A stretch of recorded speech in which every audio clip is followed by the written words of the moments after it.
Menyapa pasien dan memperkenalkan diri kepada pasien, kemudian menanyakan identitas pasien seperti nama, umur, agama, pekerjaan, dan alamat.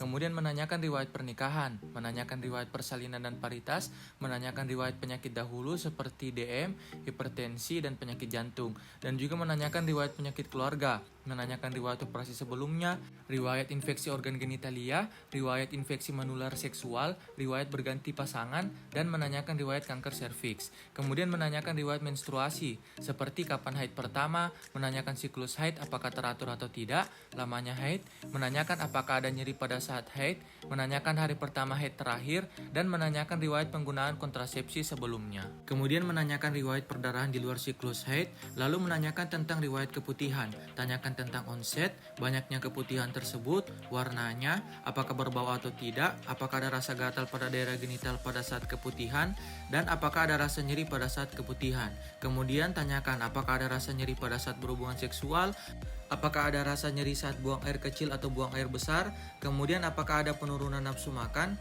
dan apakah ada penurunan berat badan.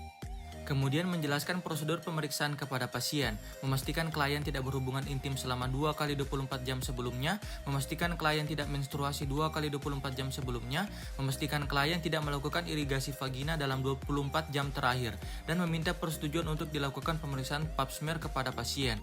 Lalu memastikan kelengkapan alat dan bahan seperti gel lubrikasi, spekulum, spatula air, sitobras, kaca objek, larutan etanol 96% sebagai fiksasi, kasa steril, dan handskun steril.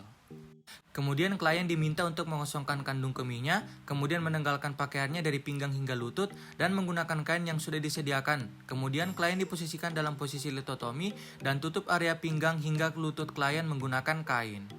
Kemudian mencuci tangan menurut 6 langkah WHO menggunakan air mengalir dan sabun, kemudian palpasi perut. Setelah itu gunakan handskun steril, kemudian membersihkan genitalia eksterna menggunakan kasa yang telah diberi air DTT.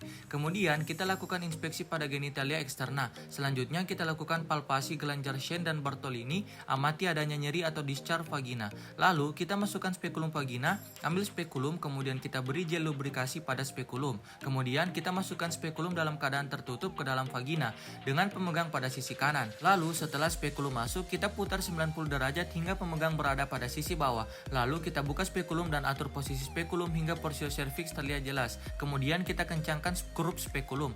Lalu lakukan pemeriksaan spekulo, periksa adanya lesi atau discharge pada vagina, dan inspeksi serviks dengan memperhatikan bentuk, warna, dan ukuran porsio. Perhatikan apakah terdapat discharge, perdarahan, erosi, massa yang rapuh, atau keadaan abnormal lainnya. Jika dicurigai kanker, klien dirujuk dan pemeriksaan tidak dilanjutkan. Ambil spatula air, kemudian tempelkan spatula air ke ektoserviks dan putar 360 derajat sesuai arah jarum jam. Keluarkan spatula air perlahan-lahan tanpa menyentuh jaringan sekitarnya. Kemudian olaskan ke objek gelas. Lalu ambil segar sitobras, masukkan ke kanalis cervicalis, putar setengah hingga 1 putaran tergantung bentuk kanalis sesuai arah jarum jam. Keluarkan perlahan-lahan tanpa menyentuh jaringan sekitarnya. Kemudian oleskan sitobras di atas olesan yang pertama dengan arah berlawanan jarum jam. Yakinkan seluruh bagian yang terambil sudah kontak dengan objek gelas. Masukkan slide ke dalam larutan fiksasi sesegera mungkin maksimal 30 detik sejak pengambilan sampel. Keluarkan spekulum dengan hati-hati dan rendam dalam larutan klorin 0,5%. Fiksasi slide dengan larutan fiksasi larutan etanol 96% selama minimal 30 menit. Kemudian keringkan. Kemudian rendam seluruh peralatan yang digunakan ke dalam larutan klorin 0,5% dan buang seluruh bahan sekali pakai, buka handskun dan buang ke dalam tempat sampah medis. Kemudian cuci tangan menurut 6 langkah WHO menggunakan air mengalir dan sabun. Kemudian menjelaskan hasil pemeriksaan kepada pasien. Klien diminta datang kembali untuk mengambil hasil pap smear. Setelah hasil pemeriksaan pap smear ada, klien dijelaskan mengenai hasilnya. Jika ditemukan sel tidak normal menunjukkan prakanker, jelaskan mengenai berbagai pilihan terapi yang dapat dilakukan. Lalu beri kesempatan kepada klien untuk bertanya hingga mengerti dan berikan kesempatan untuk memutuskan terapi yang diinginkan. Lalu mengucapkan salam kepada pasien.